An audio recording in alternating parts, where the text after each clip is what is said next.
ਵਾਹਿਗੁਰੂ। ਇੱਕ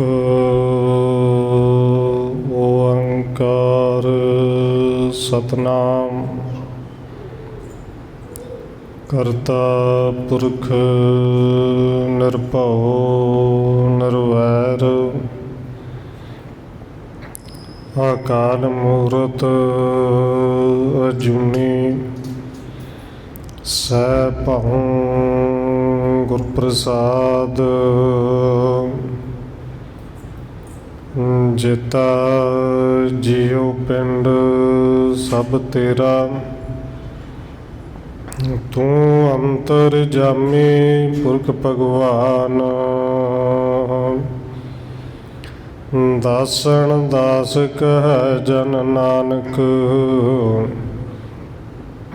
ਜਿਹਾ ਤੂੰ ਕਰਾਹੇ ਤਿਹਾ ਕਰੀ ਵਖਿਆਣ ਗੁਰ ਨਾਨਕ ਪਦ ਪੰਕਜ ਬੰਧਨ ਪਾਦ ਪੰਕਜ ਬੰਧਨ ਸਿਮਰਾ ਅੰਗਦ ਦੁਖ ਨਿਕੰਦਨ ਗੁਰ ਅਮਰਦਾਸ ਹਿਰਦੈ ਨਿਤ ਧਿਆਉ ਹਿਰਦੈ ਨਿਤ ਧਿਆਉ ਗੁਰ ਰਾਮਦਾਸ ਗੁਣ ਗਾਉ ਗੁਰ ਅਰਜਨ ਬਿਘਨ ਨ ਕੇ ਨਾਸਕ ਬਿਘਨ ਨ ਕੇ ਨਾਸਕ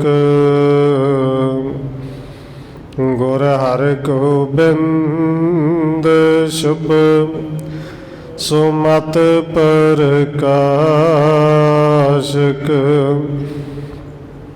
ਸ਼੍ਰੀ ਹਰਿ ਰਾਇ ਨਮੋ ਕਰ ਜੋਰੀ ਨਮੋ ਕਰ ਜੋਰੀ ਸ਼੍ਰੀ ਹਰਿ ਕ੍ਰਿਸ਼ਨ ਮਨਾਉ ਬਾਉਰੀ ਗੁਰੂ ਤੇਗ ਬਹਾਦਰ ਪਰਮ ਕਿਰਪਾਲਾ ਜੀ ਪਰਮ ਕਿਰਪਾਲਾ ਗੁਰ ਗੋਬਿੰਦ ਸਿੰਘ ਬਿਸਾਲਾ ਤਰੁ ਤਾਰਾ ਪਰ ਪੁਨ ਪੁਨ ਸੀਸਾ ਜੀ ਪੁਨ ਪੁਨ ਸੀਸਾ ਬੰਦੋ ਬਾਰ ਬਾਰ ਜਗਦੀਸ਼ਾ ਤਰੁ ਤਾਰਾ ਪਰ ਪੁਨ ਪੁਨ ਸੀਸਾ ਜੀ ਪੁਨ ਪੁਨ ਸੀਸਾ ਬੰਦੋ ਬਾਰ ਬਾਰ ਜਗਦੀਸ਼ਾ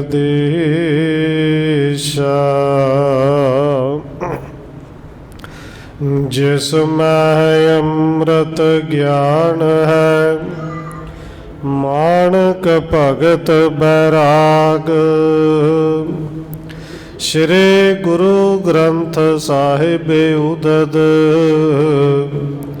ਬੰਦੋ ਕਰ ਅਨੁਰਾਗ ਏਕ ਓੰਕਾਰਾ ਸਤਿਗੁਰੂ ਜੇ ਪ੍ਰਸਾਦ ਸਚ ਹੋਏ।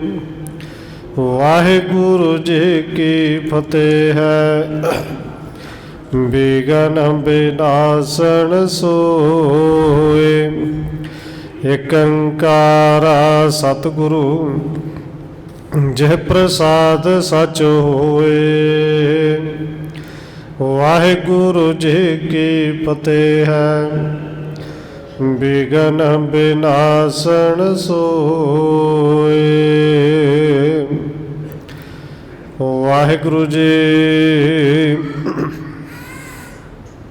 ਤਬ ਬੁੱਢੇ ਕਰ ਜੋਰ ਬਖਾਨਾ। ਛੋੜ ਬੰਸ ਸ਼ੁਭ ਸਿੰਧ ਸਮਾਨਾ। ਸ੍ਰੀ ਗੁਰੂ ਰਾਮਦਾਸ ਸੁਖ ਰਾਸ। ਉਪਜੇ ਚੰਦ ਸੋ ਜਸ ਪ੍ਰਕਾਸ਼।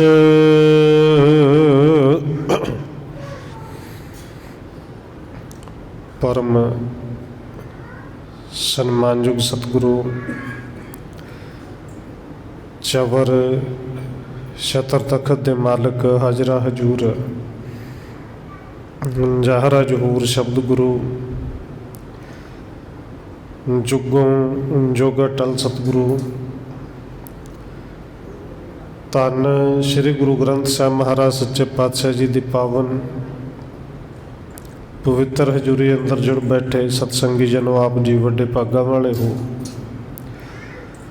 ਜੋ ਸਤਿਕਾਰਯੋਗ ਧੰਨ ਮਾਤਾ ਰਾਜ ਕੌਰ ਜੀ ਦੇ ਪਾਵਨ ਅਸਥਾਨ ਗੁਰਦੁਆਰਾ ਮੰਜੀ ਸਾਹਿਬ ਵਿਖੇ ਸ਼ਾਮਾਂ ਦੇ ਦੀਵਾਨਾਂ ਦੀਆਂ ਹਾਜ਼ਰੀਆਂ ਭਰ ਰਹੇ ਹੋ। ਆਓ ਰੋਜ਼ਾਨਾ ਦੀ ਤਰ੍ਹਾਂ ਧੰਨ ਗੁਰੂ ਅਰਜਨ ਦੇਵ ਮਹਾਰਾਜ ਜੀ ਦੀ ਚੱਲ ਰਹੀ ਲੜੀਵਾਰ ਇਤਿਹਾਸ ਕਥਾ ਦੇ ਨਾਲ ਅਗਲੇਰੀ ਸਾਂਝ ਪਾਉਣ ਤੋਂ ਪਹਿਲਾਂ ਅਸੀਸ ਬਖਸ਼ਿਸ਼ ਕਰੋ ਜੀ। ਰਸਨਾ ਨੂੰ ਕਰੋ ਪਵਿੱਤਰ। ਜਿਤਨੇ ਵੀ ਜੁੜ ਬੈਠੇ ਹੋ ਲਵਾਓ ਹਾਜ਼ਰੀ, ਆਖੋ ਜੀ ਵਾਹਿਗੁਰੂ ਜੀ ਕਾ ਖਾਲਸਾ ਵਾਹਿਗੁਰੂ ਜੀ ਕੀ ਫਤਿਹ। ਤਬ ਬੁੱਢੇ ਕਰ ਜੋਰ ਬਖਾਨਾ। ਸੋੜ ਬੰਸ ਸ਼ੁਭ ਸਿੰਧ ਸਮਾਨਾ। ਕਵੀ ਰਾਜ ਕਵੀ ਸੰਤੋਖ ਸਿੰਘ ਜੀ ਅੱਗੇ ਲਿਖ ਰਹੇ ਨੇ ਕਿ ਜਦੋਂ ਧੰਨ ਗੁਰੂ ਅਰਜਨ ਦੇਵ ਮਹਾਰਾਜ ਜੀ, ਜਿਵੇਂ ਆਪ ਜੀ ਨੇ ਪਿਛਲੇ ਪ੍ਰਕਰਨਾਂ ਵਿੱਚ ਸਰਵਣ ਕੀਤਾ ਸੀ ਕਿ ਸੰਤੋਖਸਰ ਸਰੋਵਰ ਦੀ ਪਟਵਾਈ ਕਰਵਾ ਰਹੇ ਨੇ, ਬਹੁਤ ਡੂੰਘਾ ਸਰੋਵਰ ਪੱਟਿਆ ਗਿਆ ਕਿ ਥੱਲੇ ਇੱਕ ਮੱਠ ਨਿਕਲਿਆ, ਮੱਠ ਦੇ ਵਿੱਚੋਂ ਜੋਗੀ ਨਿਕਲਿਆ ਔਰ ਸਰੀਰ ਨੂੰ ਸਾਂਭਣ ਦੇ ਵਾਸਤੇ ਜੋ ਜੋ ਵੀ ਕਿਰਿਆ ਸੀ ਗੁਰੂ ਸਾਹਿਬ ਜੀ ਨੇ ਉਹ ਸਾਰੇ ਕੀਤੇ। ਕਿਤੇ ਪੈਰ ਦੀਆਂ ਤਲੀਆਂ, ਕਿਤੇ ਹੱਥ ਦੀਆਂ ਤਲੀਆਂ ਚਸੀਆਂ, ਕਿਤੇ ਸਤਿਗੁਰੂ ਜੀ ਨੇ ਸਿਰ ਦੇ ਵਿੱਚ ਇੱਕ ਮਾਲਿਸ਼ ਕਰਨ ਵਾਸਤੇ ਸਿੱਖਾਂ ਨੂੰ ਕਿਹਾ। ਹੌਲੀ ਹੌਲੀ ਇਸ ਜੋਗੀ ਨੂੰ ਹੋਸ਼ ਆਈ। ਉਸ ਜੋਗੀ ਨੇ ਹੋਸ਼ ਆਉਂਦਿਆਂ ਨਾਲ ਪਹਿਲਾ ਸਵਾਲ ਕੀਤਾ ਕਿ ਜਿਨ੍ਹਾਂ ਦਾ ਏਡਾ ਵੱਡਾ ਮਹਾਤਮ ਹੈ, ਏਡਾ ਵੱਡਾ ਪ੍ਰਤਾਪ ਹੈ, ਇਹ ਕੌਣ ਨੇ? ਇਹਨਾਂ ਦਾ ਨਾਮ ਕੀ ਹੈ? ਇਹ ਪੁੱਤਰ ਕਿਹਨਾਂ ਦੇ ਨੇ? ਉਹਨੇ ਸਵਾਲ ਕੀਤਾ, ਇਹ ਦੱਸੋ ਕਿ ਇਹ ਯੁੱਗ ਕਿਹੜਾ ਚੱਲਦਾ ਹੈ, ਕਿਉਂਕਿ ਇਹ ਅੱਜ ਦਾ ਨਹੀਂ, ਇਹਨੂੰ ਦੂਸਰਾ ਯੁੱਗ ਹੋ ਚੁੱਕਿਆ ਬੈਠਿਆ ਹੋਇਆ। ਇਹ ਸਾਰੇ ਸਵਾਲ ਜਦੋਂ ਇਸ ਜੋਗੀ ਨੇ ਕੀਤੇ ਔਰ ਧੰਨ ਗੁਰੂ ਅਰਜਨ ਦੇਵ ਜੀ ਬਾਰੇ ਬਾਰ-ਬਾਰ ਪੁੱਛਦਾ ਕਿ ਕੌਣ ਨੇ। ਹੁਣ ਬਾਬਾ ਬੁੱਢਾ ਸਾਹਿਬ ਜੀ, ਜਿਵੇਂ ਧੰਨ ਗੁਰੂ ਅਰਜਨ ਦੇਵ ਜੀ ਦਾ ਦੱਸਣਾ ਤੇ ਨਾਮ ਹੈ ਔਰ ਨਾਮ ਹੀ ਜਿੰਨੀ ਵਡਿਆਈ, ਜਿੰਨੀ ਸ਼ੋਭਾ ਦੇ ਵਿੱਚ ਦੱਸਿਆ, ਉਹ ਕਵੀ ਸੰਤੋਖ ਸਿੰਘ ਜੀ ਇੱਥੇ ਅੱਗੇ ਵਰਣਨ ਕਰ ਰਹੇ ਨੇ ਕਿ ਤਬ ਬੁੱਢੇ ਕਰ ਜੋਰ ਬਖਾਨਾ। ਸੋੜ ਬੰਸ ਸ਼ੁਭ ਸਿੰਧ ਸਮਾਨਾ। ਬਾਬਾ ਬੁੱਢਾ ਸਾਹਿਬ ਜੀ ਨੇ ਹੱਥ ਜੋੜੇ, ਕਹਿੰਦੇ ਜੋਗੀ ਜੀ, ਸੋਢੇ ਵੰਸ਼ ਇਸ ਸੰਸਾਰ ਦੇ ਵਿੱਚ ਸਮੁੰਦਰ ਦੀ ਤਰ੍ਹਾਂ ਹੈ, ਬੜਾ ਵਿਸ਼ਾਲ ਹੈ। ਸ੍ਰੀ ਗੁਰੂ ਰਾਮਦਾਸ ਸੁਖ ਰਾਸ। ਉਪਜੇ ਚੰਦ ਸੋ ਜਸ ਪ੍ਰਕਾਸ਼। ਕਹਿੰਦੇ ਉਸ ਸੋਢੀ ਵੰਸ਼ ਦੇ ਵਿੱਚ ਜਿਹੜੇ ਧੰਨ ਗੁਰੂ ਰਾਮਦਾਸ ਸੱਚੇ ਪਾਤਸ਼ਾਹ ਜੀ ਸੁੱਖਾਂ ਦੀ ਰਾਸ ਨੇ, ਸੁੱਖਾਂ ਦੇ ਖਜ਼ਾਨੇ ਨੇ, ਸੋਢੀ ਵੰਸ਼ ਦੇ ਵਿੱਚ ਉਹਨਾਂ ਨੇ ਜਨਮ ਲਿਆ। ਤਿੰਨ ਕੇ ਸੁਤ ਬੁੱਧ ਸਮ ਬੁੱਧਵਾਨ। ਧਰਮ ਆਤਮਾ ਗੁਣ ਗਨ ਖਾਨ। ਕਹਿੰਦੇ ਇਹ ਉਹਨਾਂ ਦੇ ਪੁੱਤਰ ਉਹਨਾਂ ਦੇ ਵਾਂਗ ਹੀ ਗਿਆਨਵਾਨ ਨੇ। ਧਰਮ ਤੇ ਆਤਮਾ ਇਹ ਗੁਣਾਂ ਦਾ ਖਜ਼ਾਨਾ ਨੇ। ਪਾਪ ਸਮੁੰਦਰ ਵਿਖੇ ਜਗ ਸਾਰਾ, ਸਮ ਜਹਾਜ ਭਾ ਡੂਬਣ ਹਾਰਾ। ਸਤਿਗੁਰੂ ਜੀ ਕਹਿੰਦੇ ਨੇ ਸਾਰਾ ਸੰਸਾਰ ਜਿਹੜਾ ਹੈ ਇਹ ਅਵਗੁਣਾਂ ਦਾ, ਪਾਪਾਂ ਦਾ ਸਮੁੰਦਰ ਹੈ। ਔਰ ਇਸ ਤਰ੍ਹਾਂ ਦਾ ਇੱਕ ਜਹਾਜ਼ ਹੈ ਜਿਹੜਾ ਸਮੁੰਦਰ ਦੇ ਵਿੱਚ ਪਾਪਾਂ ਦੇ ਭਾਰ ਨਾਲ ਡੁੱਬਣ ਵਾਲਾ ਹੈ, ਡੁੱਬ ਰਿਹਾ ਹੈ। ਭਏ ਦੀਪ ਸਮ ਨਰ ਤਨ ਧਰਿਓ, ਭਵ ਸਕਰੇ ਜਿਨ ਚਾਂਦਨ ਕਰਿਓ। ਔਰ ਜਿਵੇਂ ਬਾਬਾ ਬੁੱਢਾ ਸਾਹਿਬ ਜੀ ਉਦਾਹਰਣ ਦਿੰਦੇ ਨੇ, ਜਹਾਜ਼ ਡੁੱਬਦਾ ਹੋਵੇ ਸਮੁੰਦਰ ਦੇ ਵਿਚਕਾਰ, ਅੱਗੇ ਪਿੱਛੇ ਕੁਝ ਨਾ ਹੋਰ, ਕਈ ਵਾਰੀ ਸਮੁੰਦਰ ਦੇ ਵਿੱਚ ਛੋਟੇ ਛੋਟੇ ਟਾਪੂ ਬਣੇ ਹੁੰਦੇ ਨੇ, ਦੀਪ। ਬਸ ਕਹਿੰਦੇ ਉਸ ਜਹਾਜ਼ ਜੋ ਟਾਪੂ ਦੇ ਕਿਤੇ ਕੰਢੇ ਲੱਗ ਜੇ ਤੇ ਬਚ ਜਾਂਦਾ ਹੈ। ਇਹ ਸੰਸਾਰ ਪਾਪਾਂ ਦੇ ਉਸ ਭਾਰ ਨਾਲ ਲੱਦਿਆ ਹੋਇਆ ਪਾਪਾਂ ਦੇ ਸਮੁੰਦਰ ਵਿੱਚ ਡੁੱਬਣ ਵਾਲਾ ਹੈ। ਔਰ ਸਤਿਗੁਰੂ ਜੀ ਉਸ ਦੀਪ ਤੇ ਵਾਂਗ ਨੇ ਕਿ ਜਿਹੜੇ ਡੁੱਬਦੇ ਹੋਏ ਇਸ ਜਹਾਜ਼ ਨੂੰ ਜਿਨ੍ਹਾਂ ਨੇ ਆ ਕੇ ਸਹਾਰਾ ਦਿੱਤਾ। ਇਹ ਗਿਆਨ ਦਾ ਚਾਨਣ ਨੇ। ਸ੍ਰੀ ਗੁਰੂ ਨਾਨਕ ਨਾਮ ਅਨੂਪਾ, ਸਰਬ ਜੋਤ ਕੇ ਜੋਤ ਸਰੂਪਾ। ਉਰੇ ਸਤਿਗੁਰੂ ਜੀ ਕੌਣ ਨੇ? ਹੁਣ ਬਾਬਾ ਬੁੱਢਾ ਸਾਹਿਬ ਜੀ ਬੜੇ ਕਹਿ ਲਈਏ ਕਿ ਵਡਿਆਈ ਦੇ ਨਾਲ ਤੇ ਸ਼ੁਰੂ ਤੋਂ ਲੈ ਕੇ ਸਮਝਾਉਂਦੇ ਨੇ ਕਿ ਜੋਗੀ ਜੀ, ਧੰਨ ਗੁਰੂ ਨਾਨਕ ਦੇਵ ਸੱਚੇ ਪਾਤਸ਼ਾਹ ਜੀ ਆਪ ਨਾਰਾਇਣ ਕਲਾ ਧਾਰ ਜਗ ਮਹਿ ਪਰਵਰਿਓ। ਉਹ ਆਪ ਪਰਮੇਸ਼ਰ ਸਨ ਕਿ ਜਿਨ੍ਹਾਂ ਦੀ ਮਹਿਮਾ ਅਨੁਪਮ ਹੈ, ਉਹਨਾਂ ਦੀ ਕਿਸੇ ਦੇ ਨਾਲ ਤੁਲਨਾ ਨਹੀਂ ਕੀਤੀ ਜਾ ਸਕਦੀ ਕਿ ਕਿੰਦੇ ਵਰਗੇ ਨੇ, ਜਿਹੜੇ ਸਾਰੀਆਂ ਹੀ ਜੋਤਾਂ ਦੇ ਵਿੱਚ ਜੋਤ ਸਰੂਪ ਨੇ, ਸਭ ਦੇ ਵਿੱਚ ਸਮਾਏ ਹੋਏ ਨੇ। ਸਤਨਾਮ ਸਿੱਖਣ ਉਪਦੇਸ਼ਾ, ਲਾਖੋ ਮੋਖ ਦੇਨ ਅਕਲੇਖਾ। ਕਹਿੰਦੇ ਧੰਨ ਗੁਰੂ ਨਾਨਕ ਦੇਵ ਸੱਚੇ ਪਾਤਸ਼ਾਹ ਜੀ ਨੇ ਜਿਨ੍ਹਾਂ ਨੇ ਸਤਨਾਮ ਵਾਹਿਗੁਰੂ ਦਾ ਉਪਦੇਸ਼ ਦੇ ਕੇ ਲੱਖਾਂ ਸਿੱਖਾਂ ਨੂੰ ਮੁਕਤੀ ਦੇ ਰਾਹ ਤੇ ਪਾਇਆ, ਲੱਖਾਂ ਦੇ ਕਲੇਸ਼ ਕੱਟੇ। ਸਰਬ ਜਗਤ ਮਹਿ ਜਸ ਵਿਸਥਾਰਾ, ਪ੍ਰਿਥੀ ਡੁਲਤ ਕੋ ਭਾਰ ਨਿਵਾਰਾ। ਔਰ ਬਾਬਾ ਬੁੱਢਾ ਸਾਹਿਬ ਜੀ ਧੰਨ ਗੁਰੂ ਨਾਨਕ ਸਾਹਿਬ ਜੀ ਦੀ ਉਪਮਾ ਐਵੇਂ ਨਹੀਂ ਕਰਦੇ, ਕਿਉਂਕਿ 12 ਸਾਲ ਦੀ ਉਮਰ ਵਿੱਚ ਧੰਨ ਗੁਰੂ ਨਾਨਕ ਸਾਹਿਬ ਦੇ ਚਰਨਾਂ ਵਿੱਚ ਆਏ ਸਨ। ਆਪਣੇ ਅੱਖੀ ਉਹਨਾਂ ਨੇ ਬਹੁਤ ਕੁਝ ਵੇਖਿਆ, ਕੰਨੀ ਬਹੁਤ ਕੁਝ ਆਪਣੀ ਹਯਾਤੀ ਦੇ ਵਿੱਚ ਗੁਰੂ ਨਾਨਕ ਸਾਹਿਬ ਜੀ ਬਾਰੇ ਸੁਣਿਆ। ਕਹਿੰਦੇ ਜਗਤ ਦੇ ਵਿੱਚ ਐਸਾ ਵਿਸਤਾਰ ਕੀਤਾ ਉਹਨਾਂ ਸਿੱਖੀ ਦਾ ਕਿ ਇਹ ਜਿਹੜੀ ਪ੍ਰਿਥਵੀ, ਇਹ ਜਿਹੜੀ ਧਰਤੀ ਪਾਪਾਂ ਦੇ ਭਾਰ ਨਾਲ ਡੋਲਦੀ ਪਈ ਸੀ ਨਾ, ਸਮੁੰਦਰ ਦੇ ਵਿੱਚ ਜਿਹੜੀ ਪਾਪਾਂ ਦੇ ਸਮੁੰਦਰ ਵਿੱਚ ਗਰਕ ਹੋਣ ਵਾਲੀ ਸੀ। ਤਿਨ ਤੇ ਲਈ ਗੁਰੂ ਵਡਿਆਈ, ਗੁਰ ਅੰਗਤ ਬੈਠੇ ਗੁਰਿਆਈ। ਉਹ ਧੰਨ ਗੁਰੂ ਨਾਨਕ ਸਾਹਿਬ ਜੀ ਜਿਨ੍ਹਾਂ ਨੇ ਆ ਕੇ ਇਸ ਧਰਤੀ ਦਾ, ਇਸ ਪ੍ਰਿਥਵੀ ਦਾ ਜਿਹੜੇ ਸਹਾਰਾ ਬਣੇ, ਡੋਲਦੀ ਹੋਈ ਇਸ ਪ੍ਰਿਥਵੀ ਨੂੰ ਆ ਕੇ ਰੱਖਿਆ। ਕਹਿੰਦੇ ਉਸ ਸਤਿਗੁਰੂ ਧੰਨ ਗੁਰੂ ਨਾਨਕ ਦੇਵ ਸੱਚੇ ਪਾਤਸ਼ਾਹ ਜੀ ਤੋਂ ਗੁਰਿਆਈ ਦੀ ਜਿਹੜੀ ਵਡਿਆਈ ਹੈ ਉਹ ਫਿਰ ਅੱਗੇ ਧੰਨ ਗੁਰੂ ਅੰਗਦ ਦੇਵ ਸੱਚੇ ਪਾਤਸ਼ਾਹ ਜੀ ਨੇ ਲਈ। ਜਰਨ ਜਰਨ ਜਿਨ ਕੇ ਨਾ ਸਮਾਨਾ, ਅਜਰ ਜਰਨ ਜਿਨ ਕੇ ਨਾ ਸਮਾਨਾ। ਸਿੱਖ ਉਧਾਰੇ ਬਿਦਤ ਜਹਾਨਾ। ਕਹਿੰਦੇ ਅੱਗੇ ਧੰਨ ਗੁਰੂ ਅੰਗਦ ਦੇਵ ਮਹਾਰਾਜ ਜੀ ਉਹ ਗੁਰੂ ਨੇ ਕਿ ਜਿਹੜੇ ਨਾ ਜਰੇ ਜਾਣ ਵਾਲੇ ਨੂੰ ਵੀ ਜਰ ਸਕਦੇ ਸਨ। ਉਹ ਅਜਰ ਨੂੰ ਜਰਨ ਵਾਲੇ ਸਨ।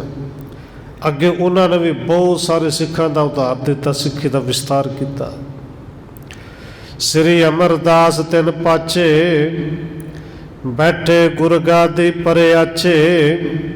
ਕਹਿੰਦੇ ਧੰਨ ਗੁਰੂ ਅੰਗਦ ਦੇਵ ਬਾਅਦ ਸੱਚੇ ਪਾਤਸ਼ਾਹ ਜੀ ਤੋਂ ਬਾਅਦ ਤੀਸਰੀ ਥਾਂ ਤੇ ਫਿਰ ਧੰਨ ਗੁਰੂ ਅਮਰਦਾਸ ਮਹਾਰਾਜ ਜੀ ਇਸ ਗੁਰਤਾ ਗੱਦੀ ਤੇ ਬਿਰਾਜਮਾਨ ਹੋਏ। ਸਗਲ ਜਗਤ ਮਹਿ ਭਗਤ ਦ੍ਰਿੜਾਈ, ਅਣਕ ਨਰਣ ਕੋ ਦੇ ਵਡਿਆਈ। ਫਿਰ ਅੱਗੇ ਧੰਨ ਗੁਰੂ ਅਮਰਦਾਸ ਜੀ ਨੇ ਵੀ ਪੂਰੇ ਸੰਸਾਰ ਦੇ ਵਿੱਚ, ਜਗਤ ਦੇ ਵਿੱਚ ਭਗਤੀ ਦ੍ਰਿੜ ਕਰਵਾਈ, ਸਿੱਖੀ ਦਾ ਵਿਸਤਾਰ ਕੀਤਾ। ਉਹਨਾਂ ਨੇ ਵੀ ਅਨੇਕਾਂ ਦੇ ਭਲਾ ਕੀਤਾ, ਅਨੇਕਾਂ ਨੂੰ ਵਡਿਆਈ ਬਖਸ਼ੀ। ਸ੍ਰੀ ਗੁਰੂ ਨਾਨਕ ਮਹਾ ਮਿਸਾਲ, ਕਲੇ ਕਾਲ ਹੱਥ ਤਿਮਰ ਮਿਸਾਲ। ਹੁਣ ਬਾਬਾ ਬੁੱਢਾ ਸਾਹਿਬ ਜੀ ਵਡਿਆਈ ਕਰਦੇ ਨੇ ਤੇ ਕਹਿੰਦੇ ਨੇ ਜੋਗੀ ਜੀ ਬਸ ਇਹ ਸਮਝ ਲਓ ਕਿ ਧੰਨ ਗੁਰੂ ਨਾਨਕ ਦੇਵ ਸੱਚੇ ਪਾਤਸ਼ਾਹ ਜੀ ਇੱਕ ਬੜੀ ਵੱਡੀ ਮਿਸਾਲ ਸਨ, ਬਲਦੀ ਹੋਈ ਮਿਸਾਲ, ਜਗਦੀ ਹੋਈ ਮਿਸਾਲ। ਤੇ ਮਿਸਾਲ ਦਾ ਕੰਮ ਹੈ ਚਾਨਣ ਕਰਨਾ। ਉਹਨਾਂ ਨੇ ਗਿਆਨ ਦਾ ਉਹ ਚਾਨਣ ਕੀਤਾ, ਗਿਆਨ ਦੀ ਮਿਸਾਲ ਲੈ ਕੇ ਸੰਸਾਰ ਵਿੱਚ ਐਸੇ ਆਏ ਕਿ ਲੱਖੋ ਦੀਪਕ ਜਿਨ ਤੇ ਜਾਗੇ, ਨਰ ਬੜ ਭਾਗ ਪਗਣ ਜੋ ਲਾਗੇ। ਧੰਨ ਗੁਰੂ ਨਾਨਕ ਸਾਹਿਬ ਸੱਚੇ ਪਾਤਸ਼ਾਹ ਜੀ ਦੇ ਗਿਆਨ ਦੀ ਉਹ ਮਿਸਾਲ ਦੇ ਨਾਲ ਅੱਗੇ ਲੱਖਾਂ ਹੀ ਬੁੱਝੇ ਹੋਏ ਦੀਵੇ ਜਗੇ।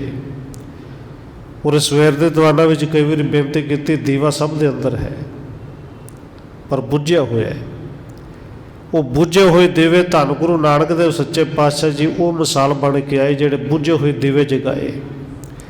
ਔਰ ਉਹ ਵੱਡੇ ਭਾਗਾਂ ਵਾਲੇ ਜਿਹੜੇ ਧੰਨ ਗੁਰੂ ਨਾਨਕ ਸਾਹਿਬ ਦੇ ਚਰਨੀ ਲੱਗੇ।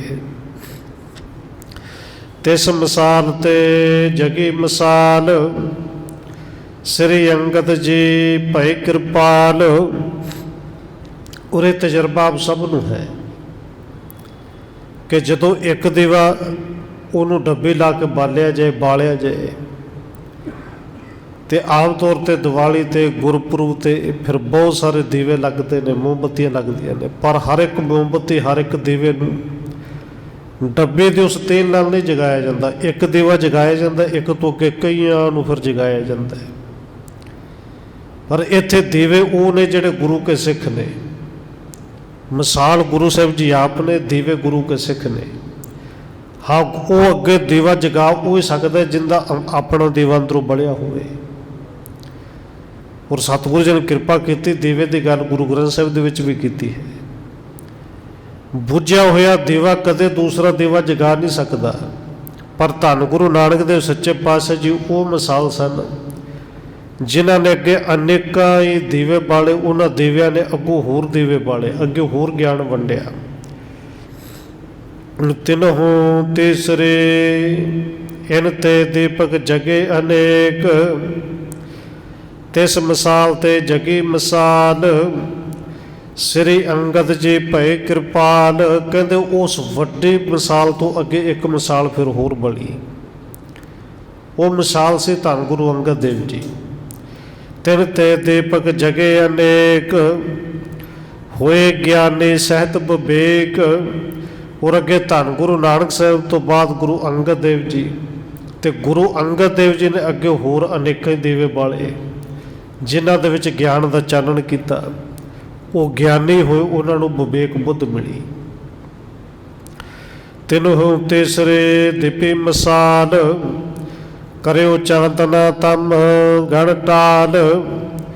ਹੁਣ ਦੇਖੋ ਧੰਨ ਨੇ ਬਾਬਾ ਬੁੱਢਾ ਸਾਹਿਬ ਜੀ। ਦੱਸਣਾ ਤੇ ਧੰਨ ਗੁਰੂ ਅਰਜਨ ਦੇਵ ਮਹਾਰਾਜ ਜੀ ਦਾ ਨਾਮ ਹੈ ਉਸ ਜੋਗੀ ਨੂੰ। ਪਰ ਸਤਿਗੁਰੂ ਧੰਨ ਗੁਰੂ ਨਾਨਕ ਦੇਵ ਸੱਚੇ ਪਾਤਸ਼ਾਹ ਜੀ ਤੋਂ ਲੈ ਕੇ ਧੰਨ ਗੁਰੂ ਰਾਮਦਾਸ ਜੀ ਦੀ ਪੂਰੀ ਵਡਿਆਈ ਕਰਦੇ ਨੇ ਕਿ ਗੱਲ ਸਮਝ ਵਿੱਚ ਆ ਜਾਵੇ ਕਿ ਜੇ ਕਹਿ ਦਿੱਤਾ ਗੁਰੂ ਅਰਜਨ ਦੇਵ ਜੀ ਤੇ ਕੌਣ ਗੁਰੂ ਅਰਜਨ ਦੇਵ ਜੀ, ਕਿਤੇ ਸਮਝ ਨਾ ਲੱਗੇ। ਕਹਿੰਦੇ ਧੰਨ ਗੁਰੂ ਅੰਗਦ ਦੇਵ ਜੀ ਉਹ ਮਿਸਾਲ ਸਨ। ਉਹਨਾਂ ਤੋਂ ਅੱਗੇ ਤੀਸਰੀ ਮਿਸਾਲ ਧੰਨ ਗੁਰੂ ਅਮਰਦਾਸ ਮਹਾਰਾਜ ਦੇ ਰੂਪ ਵਿੱਚ ਜਗੀ, ਜਿਨ੍ਹਾਂ ਨੇ ਸੰਸਾਰ ਵਿੱਚ ਚਾਨਣ ਕੀਤਾ। ਅਨਗਣ ਦੀਪਕ ਜਾਗੇ ਜਗ ਮੈਂ, ਪਰੇ ਆਣ ਸ਼ਰਣੀ ਜੇ ਪਗ ਮੈਂ। ਔਰ ਜਿਹੜੇ ਜਿਹੜੇ ਧੰਨ ਗੁਰੂ ਅਮਰਦਾਸ ਮਹਾਰਾਜ ਜੀ ਦੀ ਸ਼ਰਨ ਵਿੱਚ ਆਏ, ਧੰਨ ਗੁਰੂ ਅਮਰਦਾਸ ਜੀ ਨੇ ਸੰਸਾਰ ਦੇ ਵਿੱਚ ਇੱਕ ਨਹੀਂ ਅਨੇਕਾਂ ਹੀ ਦੀਵੇ ਜਗਾਏ, ਅਨੇਕਾਂ ਦੇ ਅੰਦਰ ਗਿਆਨ ਦੇ ਦੀਵੇ ਬਾਲੇ। ਤਿਸ ਮਿਸਾਲ ਤੇ ਜਗੀ ਮਿਸਾਲ, ਸ੍ਰੀ ਗੁਰੂ ਰਾਮਦਾਸ ਤਮ ਟਾਲ। ਕਹਿੰਦੇ ਉਸ ਤੀਸਰੀ ਮਿਸਾਲ ਤੋਂ ਫਿਰ ਮਿਸਾਲ ਜਗੀ ਚੌਥੀ, ਧੰਨ ਗੁਰੂ ਰਾਮਦਾਸ ਮਹਾਰਾਜ ਜੀ, ਜਿਨ੍ਹਾਂ ਨੇ ਸੰਸਾਰ ਦੇ ਵਿੱਚੋਂ ਸਾਰਾ ਹਨੇਰਾ ਦੂਰ ਕੀਤਾ। ਤਿਨ ਕੇ ਸੁਤ ਸ੍ਰੀ ਅਰਜਨ ਇਹੋ, ਤਿਸੀ ਜੋਤ ਕੀ ਪੰਚਮ ਦੇਹੋ। ਕਹਿੰਦੇ ਉਹ ਚੌਥੀ ਮਿਸਾਲ, ਚੌਥੀ ਜੋਤ ਧੰਨ ਗੁਰੂ ਰਾਮਦਾਸ ਮਹਾਰਾਜ ਜੀ, ਜਿਹੜੀ ਜੋਤ ਉਹੀ ਹੈ। ਚੌਥਾ ਦੀਵਾ ਕਹਿ ਲਈਏ, ਚੌਥਾ ਸਰੀਰ ਕਹਿ ਲਈਏ, ਚੌਥਾ ਘਰ ਕਹਿ ਲਈਏ ਕਿ ਉਹਨਾਂ ਦੇ ਘਰ, ਉਹਨਾਂ ਦੇ ਇਹ ਪੁੱਤਰ ਨੇ, ਉਹਨਾਂ ਦੇ ਸੁਪੁੱਤਰ ਨੇ जिन्हां दा नाम धन गुरु अर्जन देव जी है। ये पंजवा शरीर है, ये जोत धन गुरु नानक साहब जी वाली वही है, मिसाल वही है। अब कल युग को काल कराला, बरक पंचम लखो हजारा। अगला सवाल जोगी ने किया सी कि घट्टो घट इत्थे दसो कि युग किहड़ा चलदा है। बाबा बुढ़ा साहब जी कहते ने जोगी जी ये कल युग का भयानक समा है। बस ये समझ लो कि कल युग का समा 5000 साल तो चले आ रहा है, कल युग का हनेरा ही वरत रहा है। बिना काल ते जोर कलेसो, तेह मिटावणे भांत पलीसो। कल युग का इन्ना जोर है, इन्ना भयानक समय है कि कल युग के उस हनेरे नूं मिटाउण दे वास्ते धन गुरु नानक साहब जी तो लैके हुण धन गुरु अर्जन देव महाराज इस संसार विच आए। यह तीरथ को थान खनावा, जिस ते तुमरो दर्शन पावा। ते ये पंजवें गुरु धन गुरु अर्जन देव जी जिहड़ी थां पट रहे ने, इथों बहुत वड्डा एक तीर्थ प्रगट करना है कि जितों खुदवाया पटवाया तो तुहाडे दर्शन हुए, तुसीं मठ विचों निकले। अपन प्रसंग सुनावो अबै, बिस्मे चाहत सुनबो सबै। हुण धन ने बाबा बुढ़ा साहब जी गुरु अर्जन देव जी का नाम दस्या और पूरे गुरु घर की पहलों वडियाई की। फिर बाबा बुढ़ा साहब जी कहते ने जोगी जी हुण अपना प्रसंग भी सुनाओ, अपने बारे भी दसो, क्योंकि तुहाडा प्रसंग वेख के लगता है बड़ा हैरान करने वाले सारे बड़े हैरान ने, सारे सुनना चाहते हैं। जोगे पयो आनंद बिलंद, सुन कै पते सिमर सुख कंद। कहते जदों बाबा बुढ़ा साहब जी ने धन गुरु अर्जन देव जी की इन्नी सिफत की, धन गुरु नानक साहब जी तो लैके सारा प्रसंग सुनाया, सुन के जोगी बड़ा प्रसन्न होया। सुखा के दाते धन गुरु अर्जन देव जी बारे जो सुनिया ना, बड़ा प्रसन्न होया ते अपने बीते हुए समय नूं याद करके कहन लग्या, कहन लग्यो मैं जोग कमायो, आज सफल पा दर्शन पायो। हुण इस जोगी दे हाथ जोड़ के धन गुरु अर्जन देव महाराज जी वाले ने मूँह किया ते अपना मूँह इधर करके कहता कि सतगुरु जी मैं बड़ा जोग कमाया, जोग की कमाई की, साधना साधी, पर साल साल हो गए साधना साधने, और अज आप जी के दर्शन हुए ने, अज मेरी साधना जी सफल हुई। भूत भविखत को बड़ ज्ञाता, मम गुर हो तो ज्ञान को दाता। हुणे जोगे कहता कि सतगुरु जी तुसी भूत ते भविख के बारे सब कुछ जानने वाले हो, वर्तमान समय च सब कुछ जानते हो। कहते मम गुरु हो तो ज्ञान को दाता। पर जोगे कहते सतगुरु जी जिहड़ा मेरा गुरु सी ना, असल में वो भी सारे तरह का ज्ञाता सी, भूत भविख के बारे, वर्तमान के बारे वो भी सारा कुछ जानता सी। तिसके शरण परयो मैं जाई, नाना भांतन सेव कमाई। मैं अपने उस गुरु की शरण में गया और नाना भांत अनेकों तरीकों के नाल अपने गुरु की सेवा की, जोग की कमाई की। मुक्त करण हित मोको भाखा, अधिक बिलंब पूरे अबिलाखा। कहते सेवा करदे करदे, क्योंकि हर किसी की चाहत होंदी मुक्ति मिले, हुण गुरु तो बन गया, भूत भविख का ज्ञाता भी सी, पर जदों मुक्ति की गल आई तो मुक्ति दवे कितों। कहते मुक्ति की गल की, मुक्ति वास्ते क्या, तो मुक्ति बख्शण वास्ते अगों मेरे गुरु ने फिर कहा कि बड़ी देर लगेगी, बड़ी देर तो बाद तेरे मन की अभिलाखा पूरी जरूर होएगी। भाई जोगी तेन मुक्ति मिलेगी जरूर, पर वो मुक्ति मेरे वस नहीं। अब ते तुझ मेरा बर हुआ, ਮੋਖ ਪਾਏ ਅਗਿਆਨੇ ਖੋਵਾ। ਪਰ ਕਹਿੰਦੇ ਮੇਰੇ ਗੁਰੂ ਨੇ ਇਹ ਬਚਨ ਜ਼ਰੂਰ ਕੀਤਾ, ਅੱਜ ਤੋਂ ਤੈਨੂੰ ਮੇਰਾ ਵਰ ਹੋ ਗਿਆ ਕਿ ਅਗਿਆਨਤਾ ਦਾ ਹਨੇਰਾ ਇੱਕ ਦਿਨ ਦੂਰ ਹੋਵੇਗਾ, ਤੈਨੂੰ ਇੱਕ ਦਿਨ ਮੁਕਤੀ ਮਿਲੇਗੀ। ਚਿਰੰਜੀਵ ਤਵ ਹੋਏ ਸਰੀਰ, ਬੈਠੋ ਲਾਏ ਸਮਾਧ ਸੋ ਧੀਰ। ਪਰ ਕਹਿੰਦੇ ਮੇਰੇ ਗੁਰੂ ਨੇ ਇਹ ਕਿਹਾ ਕਿ ਤੇਰਾ ਸਰੀਰ ਜਿਹੜਾ ਚਿਰੰਕਾਲੀ ਜੀਵੀ ਹੋਏਗਾ, ਬੜਾ ਲੰਮਾ ਸਮਾਂ ਤੱਕ ਤੇਰਾ ਸਰੀਰ ਰਹੇਗਾ, ਬਸ ਤੂੰ ਸਮਾਧੀ ਲਾ ਕੇ ਟਿਕ ਜਾ। ਮਨ ਕੋ ਸਾਜ ਇਸੇ ਥਲ ਰਹੋ, ਤਬ ਹੀ ਸਮਾ ਅਗਿਆਨ ਕੋ ਲਹੋ। ਕਹਿੰਦੇ ਮੇਰੇ ਗੁਰੂ ਨੇ ਬਚਨ ਕੀਤੇ ਸਨ ਕਿ ਇੱਥੇ ਮੱਠ ਬਣਾ, ਮੱਠ ਦੇ ਵਿੱਚ ਬੈਠਿਆ ਰਹੋ, ਬੈਠਿਆ ਬੈਠਿਆ ਆਪਣੇ ਗਿਆਨ ਨੂੰ ਕਮਾ, ਯੋਗ ਨੂੰ ਕਮਾ। ਤੈਨੂੰ ਇੱਕ ਦਿਨ ਸਮਾਂ ਆਏਗਾ, ਪਰ ਸਮਾਂ ਹਜੇ ਬੜੀ ਦੂਰ ਆਏਗਾ ਜ਼ਰੂਰ, ਕਿ ਤੈਨੂੰ ਗਿਆਨ ਵੀ ਮਿਲੇਗਾ ਤੇ ਤੈਨੂੰ ਅਗਿਆਨਤਾ ਤੋਂ ਮੁਕਤੀ ਵੀ ਮਿਲੇਗੀ।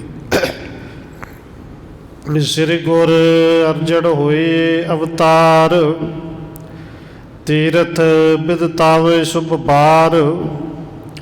ਇਹ ਜੋਗੀ ਕਹਿੰਦਾ ਕਿ ਸਤਿਗੁਰੂ ਜੀ ਮੇਰੇ ਗੁਰੂ ਨੇ ਇਹ ਕਿਹਾ ਸੀ ਕਿ ਤੈਨੂੰ ਮੁਕਤੀ ਦੇਣ ਵਾਲੇ ਆਉਣਗੇ, ਜਿਨ੍ਹਾਂ ਦਾ ਨਾਮ ਧੰਨ ਗੁਰੂ ਅਰਜਨ ਦੇਵ ਜੀ ਹੋਏਗਾ, ਉਹ ਆਪ ਰੱਬ ਦੇ ਅਵਤਾਰ ਨੇ, ਆਪ ਪਰਮੇਸ਼ਰ ਹੋਣਗੇ।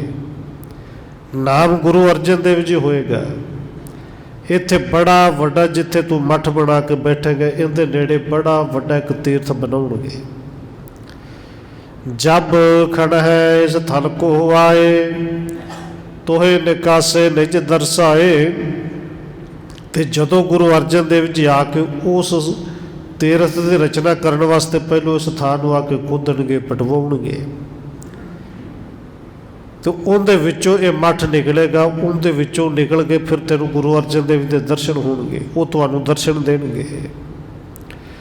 ਆਪਣੋ ਪ੍ਰਸ਼ਨ ਠਾਣ ਤਿਨ ਪਾਹੀ, ਸੁਣੋ ਬਾਕ ਗਿਆਨ ਜਨ ਮਾਹੀ। ਕਿ ਭਾਈ ਜੋਗੀ ਇਹ ਜਿਹੜਾ ਪ੍ਰਸ਼ਨ ਤੂੰ ਮੈਨੂੰ ਕੀਤਾ ਨਾ ਕਿ ਮੁਕਤੀ ਬਖਸ਼ ਦਿਓ, ਇਹ ਮੁਕਤੀ ਮੈਂ ਤਾਂ ਨਹੀਂ ਬਖਸ਼ ਸਕਦਾ, ਮੇਰੇ ਵੱਸ ਹੀ ਨਹੀਂ। ਮੈਂ ਤਾਂ ਯੋਗ ਦੀ ਵਿੱਦਿਆ ਦੇ ਸਕਦਾ, ਸਰੀਰ ਦੀ ਉਮਰ ਕਿੰਨੀ ਵਧਾਉਣੀ ਹੈ ਇਹ ਮੰਤਰ ਤੈਨੂੰ ਦੱਸ ਸਕਦਾ ਹੈ, ਪਰ ਮੁਕਤੀ ਮੈਂ ਨਹੀਂ। ਕਹਿੰਦੇ ਮੇਰੇ ਗੁਰੂ ਨੇ ਕਿਹਾ ਸੀ ਕਿ ਇਹ ਜਿਹੜਾ ਪ੍ਰਸ਼ਨ ਹੈ, ਫਿਰ ਇਹ ਪ੍ਰਸ਼ਨ ਉਸ ਗੁਰੂ ਕੋਲ ਕਰੀ। ਧੰਨ ਗੁਰੂ ਅਰਜਨ ਦੇਵ ਜੀ ਦੇ ਵਾਕ ਸੁਣ ਕੇ ਤੈਨੂੰ ਗਿਆਨ ਆਵੇਗਾ, ਮੁਕਤੀ ਉਹੀ ਬਖਸ਼ਣਗੇ। ਤਬ ਤੇਰੋ ਹੋਏ ਹੈ ਕਲਿਆਣ, ਇਹ ਭਾਖਿਓ ਗੁਰ ਕਰਣਾ ਠਾਣ। ਇਹ ਜੋਗੀ ਕਹਿੰਦਾ ਕਿ ਮੇਰੇ ਗੁਰੂ ਨੇ ਕਿਹਾ ਸੀ ਕਿ ਜਦੋਂ ਗੁਰੂ ਅਰਜਨ ਦੇਵ ਜੀ ਆਉਣਗੇ, ਤੈਨੂੰ ਕੱਢਣਗੇ, ਉਦੋਂ ਤੇਰਾ ਕਲਿਆਣ ਹੋਏਗਾ। ਇਹ ਮੁਕਤੀ ਬਾਰੇ ਸਮਝ ਉਦੋਂ ਲੱਗੇਗੀ, ਉਹ ਹੀ ਮੁਕਤੀ ਬਖਸ਼ਣਗੇ। ਬਸ ਇਹ ਭਾਖਿਓ ਗੁਰ ਕਰੁਣਾ ਠਾਣ। ਗੁਰੂ ਨੇ ਮੇਰੇ 'ਤੇ ਕਿਰਪਾ ਕੀਤੀ ਤੇ ਬਚਨ ਕਹੇ ਸਨ। ਔਰ ਧੰਨ ਗੁਰੂ ਨਾਨਕ ਦੇਵ ਸੱਚੇ ਪਾਤਸ਼ਾਹ ਜੀ, ਧੰਨ ਗੁਰੂ ਅਰਜਨ ਦੇਵ ਜੀ, ਤੁਸੀਂ ਧੰਨ ਹੋ ਕਿ ਅੱਜ ਮੇਰੇ 'ਤੇ ਕਿਰਪਾ ਕਰਨ ਵਾਸਤੇ ਆਪ ਆਏ ਹੋ। ਤਬ ਕੋ ਮੈਂ ਇਹ ਮਠ ਚਿਨਵਾਏ, ਨਿਸ਼ਚੈ ਰਹਿਓ ਸਮਾਧ ਲਗਾਏ। ਇਹ ਜੋਗੀ ਕਹਿੰਦਾ ਕਿ ਬਸ ਉਦੋਂ ਤੋਂ ਮੈਂ ਮੱਠ ਬਣਵਾਇਆ, ਮੱਠ ਦੇ ਅੱਗੇ ਦਰਵਾਜ਼ਾ ਬੰਦ ਕਰਨ ਵਾਸਤੇ ਵੱਡੀ ਸਿਲ ਅੱਗੇ ਰਖਵਾ ਦਿੱਤੀ। ਬਸ ਇਹਦੇ ਵਿੱਚ ਯੋਗ ਸਾਧਨਾ ਕਰਦਾ ਹੋਇਆ, ਬੈਠਿਆ ਹੋਇਆ ਸਾਧ ਰਿਹਾ। ਮ੍ਰਿਤਕਾ ਉੱਪਰ ਪਰੇ ਨਾ ਲਹਿਓ, ਨਿਜ ਗੁਰ ਵਰਤੇ ਜੀਵਤ ਰਹਿਓ। ਪਰ ਇੰਨੇ ਸਾਲ ਇਹ ਕਹਿ ਲਈਏ ਕਿ ਦੋ ਜੋਗੀ, ਕੋਈ ਇਵੇਂ ਸਰੀਰ ਦੇ ਵਿੱਚ ਬਿਨਾਂ ਕੁਛ ਖਾਧੇ, ਬਿਨਾਂ ਕੁਛ ਪੀਤੇ, ਇੱਕ ਮੱਠ ਦੇ ਵਿੱਚ ਵੜ ਕੇ ਬੈਠਾ ਰਹੇ ਤੇ ਜਿਉਂਦਾ ਰਹੇ, ਜੇ ਹੋ ਨਹੀਂ ਸਕਦਾ। ਜੋਗੀ ਕਹਿੰਦਾ ਕਿ ਹੋ ਨਹੀਂ ਸਕਦਾ। ਬੈਠਿਆ ਹੋਇਆ ਨੀਵੀਂ ਥਾਂ ਸੀ, ਕਦੋਂ ਮਿੱਟੀ ਉੱਤੇ ਪੈ ਗਈ ਪਤਾ ਹੀ ਨਹੀਂ ਲੱਗਿਆ। ਪਰ ਨਿਜ ਗੁਰ ਵਰਤੇ ਜੀਵਤ ਰਹੋ, ਮੈਂ ਤਾਂ ਆਪਣੇ ਗੁਰੂ ਦੇ ਬਚਨਾਂ ਕਰਕੇ ਵਰ ਕਰਕੇ ਜਿਉਂਦਾ ਰਹਿ ਗਿਆ। ਮੁਕਤ ਹੋਣ ਕੋ ਅਬ ਪਾਕਾਲ, ਇਮ ਕਹਿ ਜੋਗੇ ਸ਼ੁੱਧ ਵਿਸਾਲ। ਇਹ ਜੋਗੀ ਹੱਥ ਜੋੜ ਕੇ ਕਹਿੰਦਾ ਸਤਿਗੁਰੂ ਜੀ ਹੁਣ ਮੁਕਤੀ ਪ੍ਰਾਪਤ ਕਰਨ ਦਾ ਸਮਾਂ ਆ ਗਿਆ ਹੈ। ਉਦੋਂ ਮੇਰੇ ਗੁਰੂ ਨੇ ਕਿਰਪਾ ਕੀਤੀ ਸੀ, ਮੁਕਤੀ ਪ੍ਰਾਪਤ ਕਰਨ ਦਾ ਇੱਕ ਰਸਤਾ ਦੱਸਿਆ ਸੀ। ਅੱਜ ਤੁਸੀਂ ਕਿਰਪਾ ਕਰਨ ਆਏ ਹੋ, ਮੁਕਤ ਕਰਨ ਵਾਸਤੇ ਆਏ ਹੋ। ਅੱਜ ਮੇਰੀ ਯੋਗ ਸਾਧਨਾ, ਮੇਰਾ ਅੰਤःਕਰਨ ਅੱਜ ਸ਼ੁੱਧ ਹੋਏਗਾ।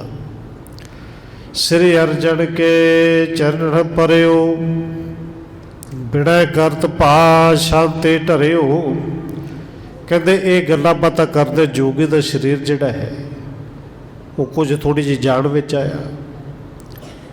ਜੋਗੀ ਦਾ ਸਰੀਰ ਹਿੱਲਣਾ ਜੁਲਣਾ ਸ਼ੁਰੂ ਹੋਇਆ। ਜੋਗੀ ਨੇ ਸਤਿਗੁਰੂ ਦੇ ਚਰਨਾਂ ਦੇ ਵਿੱਚ ਆਪਣਾ ਸਿਰ ਰੱਖ ਕੇ ਗੁਰੂ ਸਾਹਿਬ ਦੇ ਚਰਨ ਫੜ ਕੇ ਪਹਿਲੋਂ ਤਾਂ ਬੇਨਤੀ ਕੀਤੀ, ਤੁਮਰੇ ਬਚਨ ਤੇ ਕਲਿਆਣ, ਕਰੋ ਸੁਣਾਵਣ ਕਿਰਪਾ ਨਿਧਾਨ।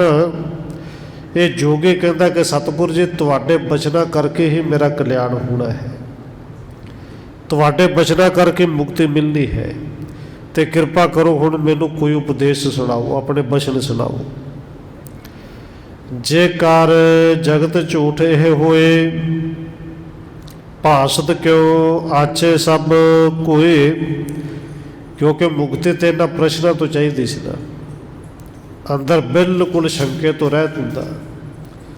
ਔਰ ਇਹ ਪ੍ਰਸ਼ਨ ਜਿਹੜੇ ਨੇ ਇਹ ਮੇਰੇ ਗੁਰੂ ਨੇ ਕਿਹਾ ਸੀ, ਇਹਦਾ ਜਵਾਬ ਗੁਰੂ ਅਰਜਨ ਦੇਵ ਜੀ ਦੇਣਗੇ, ਮੁਕਤੀ ਮਿਲੇਗੀ ਤਾਂ। ਹੁਣ ਜੋਗੀ ਸਵਾਲ ਕਰਦਾ, ਪ੍ਰਸ਼ਨ ਕਰਦਾ, ਸਤਿਗੁਰੂ ਜੀ ਜੇ ਇਹ ਸਾਰਾ ਜਗਤ ਝੂਠਾ ਹੈ, ਔਰ ਇਹ ਸਤਿਗੁਰੂ ਜੀ ਨੇ ਪਾਵਨ ਬਚਨ ਬਾਣੀ ਵਿੱਚ ਵੀ ਕਹੇ ਨੇ, ਧੰਨ ਗੁਰੂ ਤੇਗ ਬਹਾਦਰ ਮਹਾਰਾਜ ਜੀ ਦੇ ਬਚਨ ਆਪ ਸਭ ਨੂੰ ਯਾਦ ਵੀ ਨੇ ਕਿ ਜਗ ਰਚਨਾ ਸਭ ਝੂਠ ਹੈ, ਜਾਣ ਲਿਓ ਰੇ ਮੀਤ। ਇਹ ਸੰਸਾਰ, ਸਾਰੇ ਸੰਸਾਰ ਦੀ ਰਚਨਾ ਰੱਬ ਨੇ ਅਸੀਂ ਬਣਾਈ ਹੈ ਝੂਠ। ਜੋਗੀ ਨੇ ਸਵਾਲ ਕੀਤਾ, ਜੇ ਜਗਤ ਝੂਠ ਹੈ, ਭਾਸਤ ਕਿਉਂ ਆਛੇ ਸਭ ਕੋਏ। ਫਿਰ ਇਹ ਜਗਤ ਚੰਗਾ ਕਿਉਂ ਲੱਗਦਾ ਹੈ? ਕਿਉਂਕਿ ਖਾਸ ਕਰਕੇ ਦੇਖੋ, ਭਾਵੇਂ ਪੜ੍ਹਦੇ ਤਾਂ ਆਪਾਂ ਹੈ ਕਿ ਸਭ ਹੈ ਜੋਤ, ਪਰ ਸਾਨੂੰ ਸਾਰਿਆਂ ਦੇ ਵਿੱਚ ਤੇ ਨਹੀਂ ਦਿਸਦੀ। ਸੰਸਾਰ ਤੇ ਚੰਗਾ ਲੱਗਦਾ ਹੈ ਨਾ, ਆਪਣੀ ਧੀ ਚੰਗੀ ਲੱਗਦੀ ਹੈ, ਪੁੱਤਰ ਚੰਗਾ ਲੱਗਦਾ, ਮਾਂ ਪਿਓ ਚੰਗੇ ਲੱਗਦੇ ਨੇ, ਕੁਛ ਚੰਗੇ ਜਿਹੜੇ ਵਰਤਦੇ ਨੇ ਸਾਨੂੰ, ਉਹਨੇ ਕੁ ਤਾਂ ਲੋਕ ਬੜੇ ਚੰਗੇ ਲੱਗਦੇ ਨੇ। ਜੋਗੀ ਕਹਿੰਦਾ ਸੰਸਾਰ ਜੇ ਝੂਠ ਹੈ, ਸਾਰਾ ਸੰਸਾਰ ਫਿਰ ਇੰਨਾ ਚੰਗਾ ਕਿਉਂ ਲੱਗਦਾ ਹੈ? ਜੇਕਰ ਸੱਚ ਕਹੋ ਜਗੇ ਹੈ, ਗਿਆਨਵਾਨ ਕਿਉਂ ਝੂਠੋ ਲਹੈ। ਹੁਣ ਅੱਗੇ ਜੋਗੀ ਕਹਿੰਦਾ, ਸਤਿਗੁਰੂ ਜੀ ਜੇਕਰ ਸਾਚ ਕਹੋ ਜਗਿਆ ਹੈ, ਕਿ ਜਗ ਹੈ ਤੇ ਝੂਠਾ, ਪਰ ਜੇ ਅਸੀਂ ਕਹੀਏ ਕਿ ਜਗ ਨੇ ਸੱਚ ਹੈ, ਫਿਰ ਗਿਆਨਵਾਨ ਕਿਉਂ ਝੂਠੋ ਲਹੈ। ਜਿਹੜੇ ਗਿਆਨਵਾਨ ਨੇ, ਜਿਨ੍ਹਾਂ ਕੋਲ ਸਮਝ ਹੈ, ਫਿਰ ਉਹ ਜਗਤ ਨੂੰ ਝੂਠਾ ਕਿਉਂ ਕਹਿੰਦੇ ਨੇ? ਹੁਣ ਜੇ ਜਗਤ ਝੂਠਾ ਹੈ ਤੇ ਚੰਗਾ ਕਿਉਂ ਲੱਗਦਾ ਹੈ? ਪਹਿਲੀ ਗੱਲ ਇਹ। ਤੇ ਦੂਜੀ ਇਹ ਕਿ ਜਗਤ ਨੂੰ ਜੇ ਅਸੀਂ ਸੱਚ ਕਹੀਏ, ਪਰ ਜਿਨ੍ਹਾਂ ਕੋਲ ਸਮਝ ਹੈ, ਜਿਹੜੇ ਗਿਆਨੀ ਨੇ, ਉਹ ਤਾਂ ਸੱਚ ਮੰਨਦੇ ਨਹੀਂ ਕਿ ਜਗਤ ਸੱਚਾ ਹੈ ਹੀ ਨਹੀਂ। ਚੱਲੇ ਆਤਮ ਕੋ ਸਰੂਪ ਜਿਮ ਲਹੀਏ, ਇੱਕ ਹੀ ਬਹੁਤ ਭਾਤ ਕਿਮ ਕਹੀਏ। ਅਗਲਾ ਸਵਾਲ ਕੀਤਾ ਜੋਗੀ ਨੇ ਕਿ ਸਤਿਗੁਰੂ ਜੀ ਆਤਮ ਸਰੂਪ ਜਿਮ ਲਹੀਏ, ਉਹ ਕਿਹੜਾ ਗਿਆਨ ਹੈ, ਕਿਹੜਾ ਤਰੀਕਾ ਹੈ ਕਿ ਜਿਹਦੇ ਕਰਕੇ ਜਿਹਨੂੰ ਧੰਨ ਗੁਰੂ ਨਾਨਕ ਦੇਵ ਸੱਚੇ ਪਾਤਸ਼ਾਹ ਵੀ ਕਹਿੰਦੇ ਨੇ, ਗੁਰੂ ਗ੍ਰੰਥ ਸਾਹਿਬ ਨੇ ਬੇਨਤ ਸਾਹਿਬਾਂ ਦੇ ਬਚਨ ਕੀਤੇ ਨੇ ਕਿ ਮਨ ਤੂੰ ਜੋਤ ਸਰੂਪ ਹੈ। ਤੇ ਸਤਿਗੁਰੂ ਜੀ ਉਹ ਜਿਹੜਾ ਆਤਮ ਸਰੂਪ ਹੈ, ਜਿਮ ਲਹੀਏ, ਉਹ ਕਿਵੇਂ ਜਾਣਿਆ ਜਾਵੇ ਕਿ ਮੈਂ ਆਤਮ ਸਰੂਪ ਹਾਂ?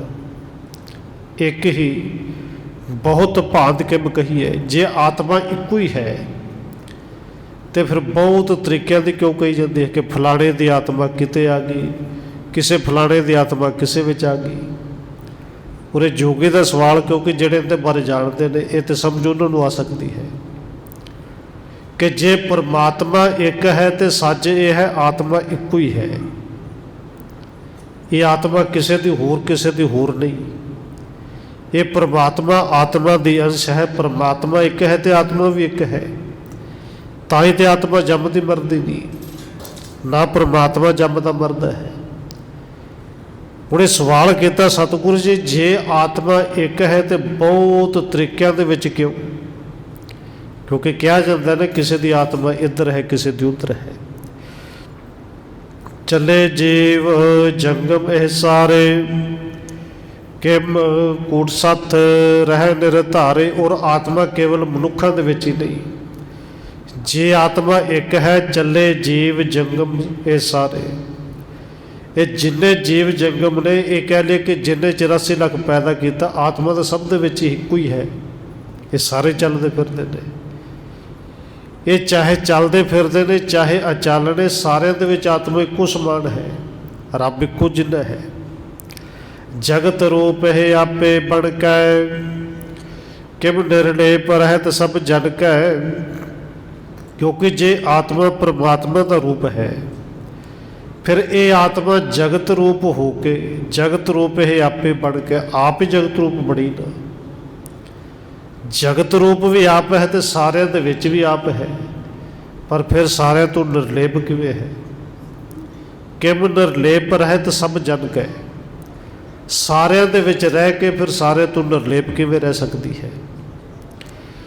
ब्रह्मात्मा नाम जिसे को, किम स्वरूप मैं लखूं तिसे को। और ये आत्मा वो है जिंदा उस विच नाम है ब्रह्मात्मा। ब्रह्म रब है, ब्रह्म रब दी आत्मा। जे रब एक है तो आत्मा भी तो एक ही है ना। ब्रह्म आत्मा नाम जिसे को, जिहड़ी आत्मा का नाम असल विच ब्रह्म आत्मा है। सतगुरु जी कृपा करो, किम स्वरूप मैं लखो तिसे को, उनका स्वरूप मैं किवें समझा, मैं किवें जाना। हुण देखो इन्ने साल की कह ली कि युग बंदगे कीते, योग साधना साधे, पर यह समझ नहीं आई कि जे आत्मा एक है, आत्मा का स्वरूप मैं किवें समझा। जुग अनेक गण मुनि बिताए, पढ़ते हो थके पार नह पाए। पूरे जोगे हाथ जोड़ के कहता सतगुरु जी मेरी तो कित्थे गल है। अनेका ही मुनिया ने अनेका ही युग बतीत कर दिते, कह कह के थक गए, पर इनका किसी ने ना आरा ते ना पारावार पाए ही नहीं। किसी को समझ आई नहीं कि आत्मा असल में है कि, तो उस ब्रह्म आत्मा को असीं पछाणना किवें कि असीं ब्रह्म आत्मा का स्वरूप है। जिसके ब्रह्म होवै सखियात, चित शांति तिसके बखियात। पूरे जोगी सवाल ही कर रहे अगे सतगुरु जी, जिसका ब्रह्म मित्र होवे, रब मित्र होवे, उनके चित्त विच ते शांति प्रगट होंदी, शांति रहिंदी है। पर हकीकत यह है कि योग साधना करके हठ करके प्राणा नूं तो 10वें प्राण में चढ़ा लिया, पर उदों तो लैके अज तक शांति जिहड़ी वो नहीं मिली। चाहिए तो शांति सी, वो शांति अज तक नहीं मिली। परे अपर पद जिसके नाहे, सत आनंद अनादि आहे।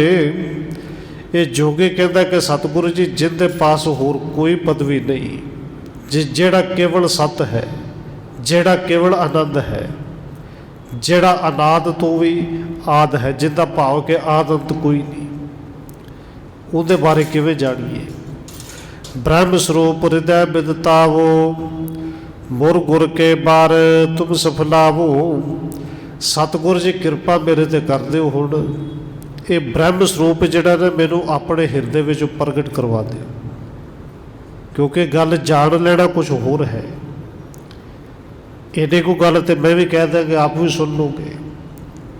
आप पढ़ते भी जोत सब दे विच है, रब सब दे विच है। सतगुरु जी जी वो रब विच है, कृपा करो अंदर प्रगट कर दिओ। मेरे गुरु के जिहड़े बचन ने अज उन्होंने सफल कर दिओ। गुरु ने कहा सी कि ये मुक्ति, ये ज्ञान धन गुरु अर्जन देव जी ही दे सकते ने। दीर्घ महद बैस जिस तन की, जतन साथ रूके गत मन की। सतगुरु जी देखो शरीर की उम्र बहुत वड्डी है, ये कोई 100 200 500 साल की गल नहीं। पिछले युग का बैठा अगला युग भी बदल गया है। अनेका जतना करके अपने शरीर नूं, अपने सवासां नूं किते 10वें द्वार ते चढ़ा के रोक के रखे, इसे करके कि ये ज्ञान मिल जाए, मेरी मुक्ति हो जाए। सिर अर्जन को पाए बहाना, ਚਾਹਤ ਚਿੱਤ ਅਤਿਸ਼ੇ ਕਲਿਆਣਾ। ਹੁਣ ਇਹ ਮੁੜੇ ਕਹਿੰਦਾ ਕਿ ਸਤਿਗੁਰੂ ਜੀ, ਉਸ ਰੱਬ ਨੇ, ਪਰਮੇਸ਼ਰ ਨੇ ਆਪ ਜੀ ਦੇ ਬਹਾਨੇ ਆਪ ਹੀ ਮੇਰੇ ਕੋਲ ਆਏ ਨੇ। ਰੱਬ ਪਰਮੇਸ਼ਰ ਆਪ ਹੀ ਆਪ ਜੀ ਦੇ ਰੂਪ ਵਿੱਚ ਮੇਰੇ ਕੋਲ ਆਇਆ ਹੈ। ਹੁਣ ਚਿੱਤ ਵਿੱਚ ਮੈਂ ਚਾਹੁੰਦਾ ਕਿ ਮੈਨੂੰ ਮੁਕਤੀ ਮਿਲੇ। ਸਭੜ ਮਹਿ ਜੋਗੀ ਅਸ ਕਹੇ, ਦੇਖਤ ਨਾਰਗਰ ਬਿਸਮੈ ਰਹੇ। ਸਾਰਿਆਂ ਦੇ ਵਿੱਚ ਜੋਗੀ ਨੇ ਬਚਨ ਕਹੇ, ਔਰ ਵੇਖਣ ਵਾਲੇ ਉਦੋਂ ਤੇ ਹੈਰਾਨ ਹੋਣੇ ਹੀ ਸਨ। ਇਹ ਬਚਨ ਜਦੋਂ ਅੱਜ ਵੀ ਕੋਈ ਸੁਣਦਾ, ਹੈਰਾਨੀ ਉਦੋਂ ਵੀ ਹੁੰਦੀ ਕਿ ਐਡਾ ਲੰਬਾ ਸਰੀਰ, ਐਡੀ ਉਮਰ, ਇਹ ਕਿਸੇ ਦੀ ਹੋ ਸਕਦੀ ਹੈ। ਕਵੀ ਰਾਜ ਨੇ ਇੱਥੇ ਅਧਿਆਇ ਵੀ ਖਤਮ ਕੀਤਾ ਹੈ, ਸਮੇਂ ਦੀ ਵੀ ਸਮਾਪਤੀ ਹੈ। ਹੋਈ ਹੈ ਭੁੱਲਣ ਦੀ ਕਿਮਾ। ਆਓ 1-2 ਮਿੰਟ ਹੋਰ ਰਸਨਾ ਦੇ ਨਾਲ ਹਾਜ਼ਰੀ ਲਵਾਈਏ, ਫਿਰ ਸਮਾਪਤੀ ਹੈ। ਵਾਹਿਗੁਰੂ ਵਾਹਿਗੁਰੂ ਵਾਹਿਗੁਰੂ ਵਾਹਿਗੁਰੂ।